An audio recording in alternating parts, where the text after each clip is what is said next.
ગુજરાત યુનિવર્સિટીના OSD દ્વારા એક નિવેદન આપવામાં આવ્યું છે કે આ પરીક્ષા ફરીથી લેવામાં નહીં આવે અને કોઈ પણ પરીક્ષા રદ કરવામાં નહીં આવે.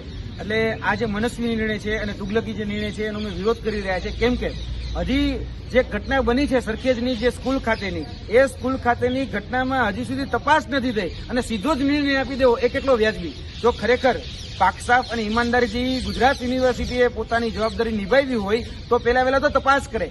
જે સંસ્થા છે સરખેજ ખાતેની તેના CCTV કલેક્ટ કરે અને એ CCTV કલેક્ટ કરીને ક્યાં કોની ચૂક રહી ગઈ, કોની ભૂલ થઈ એ તપાસ કરવી છે અને પછી નિર્ણય ઉપર આવવું જોઈએ. આ તો સીધો જ નિર્ણય આપી દેવાનો કે ના ભાઈ કોઈ પ્રકારની ભૂલ નથી અને આ પરીક્ષા જે છે એ ફરીથી લેવામાં. વિદ્યાર્થીઓએ હોબાળો મચ્યો અને વિદ્યાર્થીઓની ભૂલને કારણે વિદ્યાર્થીઓ પરીક્ષા નથી આપી.